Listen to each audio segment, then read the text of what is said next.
Hello aspirants, welcome to my channel. आज की video में हम करंट अफेयर देखेंगे 20 जून 2023 का।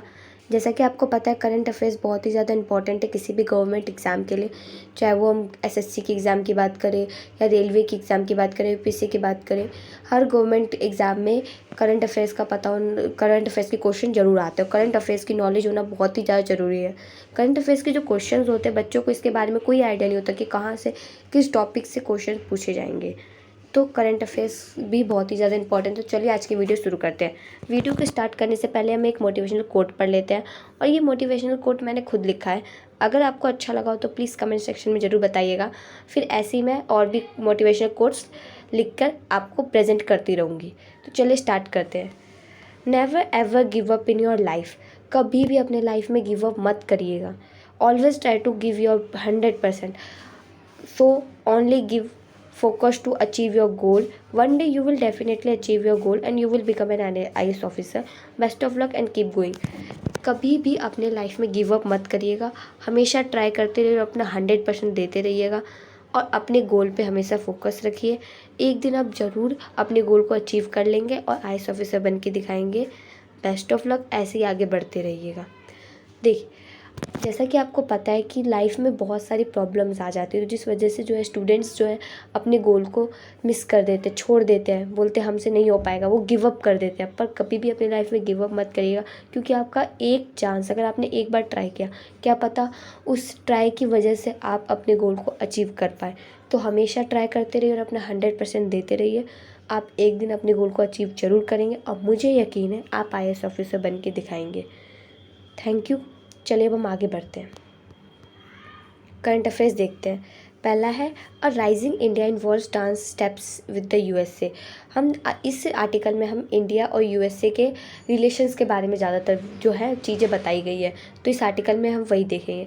India and America are BFF, best friend for ever, in each needs the other more than ever before today, united by powerful mutual interest. India और जो America है, दोनों ही बेस्ट फ्रेंड फॉर एवर हैं। इन दोनों कंट्री को एक दूसरे की नीड हमेशा पड़ती है। ये दोनों एक पावरफुल कंट्री हो जाते हैं जब ये दोनों साथ हो जाते हैं। इनके म्यूचुअल इंटरेस्ट जो है वो बहुत ही ज़्यादा सिमिलर है, तो दोनों कंट्रीज़ एक दूसरे के बिना डेवलप नहीं कर सकती हैं। सेकेंड पॉइंट देखते क्या बोल रहे हैं। India took 63 years to reach $1 trillion GDP, 7 years to hit $2 trillion, and 3 years to hit $3 trillion, and is estimated to reach $25 trillion by 2047, according to PricewaterhouseCoopers 100 years after independence। जो India है, India को 63 years लगेंगे अपने GDP को $1 trillion ले जाने में, और 7 साल लगेंगे $2 ट्रिलियन को अचीव करने में, और 3 साल और लगेंगे $3 ट्रिलियन को अचीव करने में। और जो अगर पूरा एस्टिमेट हम देखें, पूरा $25 ट्रिलियन को रीच करने में जो है इंडिया को 2047 तक का टाइम लग सकता है। ठीक है, और इस डाटा को किसने रिलीज़ किया? PricewaterhouseCoopers ने। और उनका ये कहना है कि हमारे इंडिपेंडेंस के 100 साल बाद ही हम लोग जो है ये इतनी GDP का ग्रोथ कर सकेंगे। ठीक है, थर्ड पॉइंट देखते क्या बोलता है। The United state needs India GDP market desperately, and India needs America capital and technology, military non military both. जो यूनाइटेड स्टेट है उसको इंडिया की GDP चाहिए, GDP मार्केट चाहिए डेस्परेटली। क्यों? क्योंकि हमारी जो GDP मार्केट है वो बहुत ही ज़्यादा लगातार इंक्रीज़ करते जा रही है, जिस वजह से अमेरिका को हमारी इंडिया की GDP मार्केट चाहिए, और जो इंडिया है उसको अमेरिका का मिलिट्री और नॉन मिलिट्री जो है प्रोडक्ट चाहिए। तो दोनों ही एक दूसरे के बिना क्या है, अधूरे हैं। दोनों ही एक दूसरे के लिए बहुत ही ज़्यादा इंपॉर्टेंट है। अगर दोनों कंट्री को डेवलप करना है तो दोनों कंट्री को आपस में अच्छे रिलेशन बना के रखने होंगे। चलिए आगे का पॉइंट देखते हैं। Earlier India would stand as one among the 195 countries of the world at any global gathering, but today it stands shoulder to shoulder with the G Group 8 as an equal. जो India है वो एक time था जब वो 195 countries के under आता था ग्रोथ उसकी, पर अब का जो टाइम है इंडिया जो है वो ग्रुप 8 ग्रुप में है, इक्वली लाई करता है। मतलब 8 ग्रुप्स के अंदर ही उसकी क्या रैंकिंग है इंडिया की।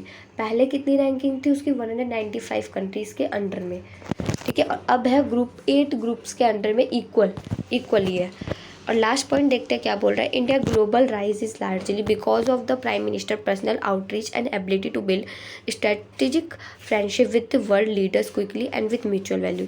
जो इंडिया है वो उसकी जो जीडीपी है या ग्लोबल राइज बोले हम, वो बहुत ज़्यादा इंक्रीज़ हो रही डे टू डे। क्यों? क्योंकि जो यहाँ के हमारे इंडिया के प्राइम मिनिस्टर है उनका जो है पर्सनल आउटरीच है।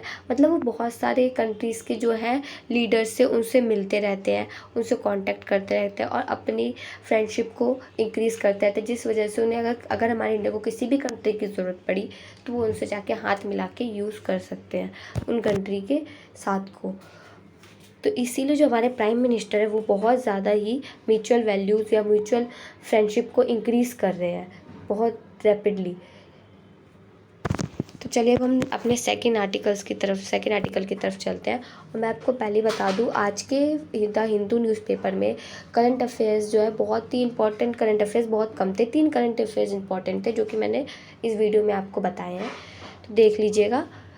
आगे देखते हैं। A summit with substance. India the president of the G20 this year is co-chairing the steering committee of the summit with France and can be counted on the that voice of the global south। जैसा कि आपको पता होगा कि जी group of 20 countries के जो इस साल के जो प्रेसिडेंट है वो है हमारी इंडियन जो है वो को चेयरिंग भी है स्टीयरिंग कमेटी समिट जो कि फ्रांस के साथ है, ठीक है। अब देखते हैं नेक्स्ट पॉइंट हमारा क्या है। Over $2 trillion a year to meet this Paris Agreement objective and $2 trillion required to achieve the UN SDGs। जो 2 ट्रिलियन ईयर का हमें मीट, अगर हम पेरिस एग्रीमेंट है, अगर उसके ऑब्जेक्टिव को इंडिया को रीच करना है तो कम से कम $2 ट्रिलियन, सिर्फ इंडिया नहीं और भी अदर कंट्रीज़ है, अगर उनको रीच करना है उसके ऑब्जेक्टिव को पेरिस एग्रीमेंट के, तो उनको पूरे अमाउंट की ज़रूरत है $2 ट्रिलियन। और जो UN SDGs है, SDGs का मतलब है सस्टेनेबल डेवलपमेंट गोल्स, इसको अचीव करने के लिए $2 ट्रिलियन की मनी की रिक्वायरमेंट है, ठीक है। नेक्स्ट देखते हैं। The finance summit is scheduled in the middle of a consecutive years which include discussion around reforms of the World Bank, India's G20 presidency, the UN's SDGs summit, the UN Secretary General's Climate Ambition Summit, and COP28 that will include the first global stock take under the Paris Agreement। जो इस साल जो finance summit हुआ था constitutional middle years में, उसमें कुछ discussion हुए थे। उसमें जो हम डिस्कशन की बात करें, क्या क्या इंपॉर्टेंट डिस्कशन थे, वो थे कि वर्ल्ड बैंक के रिफॉर्म से रिलेटेड डिस्कशन हुआ था। इंडिया जो G20 का प्रेसिडेंट बना उसके लिए डिस्कशन हुआ था। फिर UN SDG समिट जो है उसके लिए डिस्कशन किए गए थे। फिर जो एक समिट और है जो कि UN secretary general climate ambition summit है, इन सब के बारे में क्या हुआ था, डिस्कशन हुई थी। कहाँ पर? पेरिस एग्रीमेंट के अंदर, ठीक है, पेरिस एग्रीमेंट के अंदर। और इस समिट में 3 कंपोनेंट जो है वो इंक्लूड है, जो कि है पैक्ट, प्लेटफॉर्म एंड पाथवे। तो हम समझते हैं पैक्ट क्या है, प्लेटफॉर्म क्या है, पाथवे क्या है। First, create a pact for global flows of finance that covers 2 levels of social contract and domestic and international. जो पैक्ट है वो ग्लोबल फ्लो के जो फाइनेंस है उसको कवर करता है। इसमें 2 लेवल्स होते हैं सोशल कॉन्ट्रैक्ट के, जो कि होता है डोमेस्टिक और इंटरनेशनल। फिर आता है हमारा सेकंड, क्रिएट करता है हमारा प्लेटफॉर्म, जिसमें रिस्क होता है डी रिस्क होता है finance and mobilise large volume of private investment in sustainable infrastructure. मतलब इसमें जो है प्राइवेट कंपनीज, प्राइवेट इन्वेस्टमेंट होती है सस्टेनेबल इंफ्रास्ट्रक्चर पे लार्ज अमाउंट में, ठीक है। फिर आता है हमारा third point, finally chart a political pathway that creates time bound delivers on climate finance from one summit to another. जो है इसमें क्या होता है कि टाइम बाउंड होता है कि एक समिट से लेकर दूसरे समिट में कितने टाइम का और कितने क्लाइमेट का फाइनेंस लगेगा, कितना फाइनेंस की ज़रूरत पड़ेगी, इसमें ये टाइम बाउंड होता है, ठीक है। अब हम अपने लास्ट आर्टिकल की बात कर लेते हैं, सेफ्टी फर्स्ट। इस आर्टिकल से आपको समझ में आ रहा होगा कि हम इस आर्टिकल में सेफ्टी के बारे में पढ़ेंगे कि सबसे पहले सेफ्टी इंपॉर्टेंट है। और ये आर्टिकल इंडिया से रिलेटेड है। ये आर्टिकल इम्पॉर्टेंट भी हो जाता है देखा जाए तो इंडिया के पर्सपेक्टिव से, क्योंकि हर इंडियन को ये पता होना चाहिए। तो चलिए स्टार्ट करते हैं। India's regulator must ensure quality and safety of drugs. जो इंडिया के रेगुलेटर्स हैं उनको इंश्योर करना चाहिए कि जो हमारे क्वालिटी और सेफ्टी ऑफ ड्रग्स है वो ठीक हो। यहाँ पे ड्रग्स, हम वो ड्रग्स की बात नहीं कर रहे, ड्रग्स यहाँ पे हम मेडिसिन की बात होती है। मेडिसिन में भी मेडिसिन में भी ड्रग्स पाए जाते हैं, तो इसलिए उन्होंने मेडिसिन को ड्रग्स ही कहा है इस आर्टिकल में। ठीक है। Report of drugs manufacture in India causing server harm and dozen of patient death from the across the world.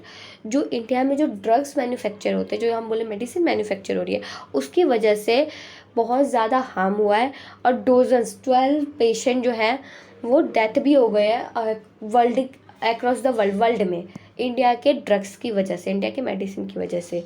जैसे हम लास्ट मंथ की बात करें तो लास्ट मंथ में जो आई ड्रॉप मैन्युफैक्चर किया था इंडिया ने, उसमें 30 लोगों को इन्फेक्शन हो गया था आँखों में उस ड्रॉप को यूज़ करने के बाद, और 10 लोग ब्लाइंड हो गए थे श्रीलंका में। ठीक है। 30 लोगों की क्या हो गई थी, इन्फेक्शन हो गए थे आई ड्रॉप की वजह से आई में, और 10 लोग जो थे श्रीलंका में वो ब्लाइंड हो गए थे। फिर The series of advice reports against drugs produced in India began last year when the World Health Organization leaked the death of at least 70 children in Gambia from the acute kidney journey to cup syrup। जो report आई थी WHO की तरफ से, उन्होंने ये कहा कि जो 70 चिल्ड्रन है गैम्बिया कंट्री है, उसके जो 70 चिल्ड्रन है उनकी डेथ हो गई। क्यों? क्योंकि किडनी की इंजरी की वजह से, और उन्होंने इंडिया के प्रोडक्ट कफ सिरप्स का यूज़ किया था, इस वजह से उनकी किडनी में प्रॉब्लम हो गई और 70 जो है चिल्ड्रन गैम्बिया में डेथ हो गए थे। The culprit ingredient in the syrup was diethylene glycol and ethylene glycol, deadly chemical used as cheaper substitute for propyl glycol that should never have been found in any medicine. इसमें एक तरह से देखे दो, पहले मैं दो बताती हूँ। 2 केमिकल पाए गए थे, या 2 इंग्रेडिएंट हम बोल सकते हैं जो थे, जिसकी वजह से ये प्रॉब्लम हुई थी। डाईएथिलीन गाइक्लो और एथिलीन गाइक्लो, और जो एक सबसे डीपली या डेडली केमिकल, जो खतरनाक केमिकल जो है वो यूज़ किया गया था सिरप बनाने के लिए 2 इंग्रेडिएंट का यूज़ होना था, डाईएथिलीन गाइक्लो एंड एथिलीन गाइक्लो, पर उसकी जगह पे इंडिया ने डेडली यूज़ किया था, एक केमिकल का यूज़ किया जो कि चीपर था, उसका सब्स्टिट्यूट बोल सकते हैं, प्रोपिल गाइक्लो। इसकी वजह से ही जो है बच्चों में किडनी की प्रॉब्लम हुई और 70 चिल्ड्रन की डेथ हो गई गैम्बिया में। और ये मेडिसिन जो है ये जो केमिकल है किसी भी मेडिसिन में फाउंड नहीं होता है। इस वजह से हम बोल सकते हैं कि इंडिया के जो रेगुलेटर्स हैं उनको क्वालिटी और सेफ्टी पे ध्यान रखना चाहिए मेडिसिन के। ये नहीं कि उन्होंने चीप क्वालिटी के प्रोडक्ट्स बनाए और उसमें बहुत ज़्यादा हैवी केमिकल्स का यूज़ कर लिया जिसकी वजह से किसी की डेथ हो जाए, ये भी ठीक नहीं है। तो उन्हें ये ध्यान देना चाहिए इंडिया को। आई होप गाइज़ आपको अच्छा लगा होगा। Thank you guys for watching my video. 2 दिन से मैं वीडियो इसलिए अपलोड नहीं कर पा रही थी क्योंकि एक तो मेरी हेल्थ ठीक नहीं है और दूसरा प्रॉब्लम ये था कि मेरी ईमेल आईडी में कुछ प्रॉब्लम हो गई थी जिस वजह से मेरा चैनल डिलीट हो गया था। तो सॉरी फॉर डैट। अगर आपको कहीं पे भी कोई भी डाउट हो मेरे किसी भी वीडियो में तो प्लीज़ कमेंट करके मुझे ज़रूर बताइएगा। I will try to solve your problem. ठीक है। और अगर इस वीडियो में आपको कहीं पे भी कोई भी प्रॉब्लम आ रही है तो प्लीज़ कमेंट सेक्शन में बताइएगा, मैं आपके क्वेरी को सॉल्व करने की पूरी कोशिश करूँगी। Thank you guys for watching my video. Please like and subscribe my channel.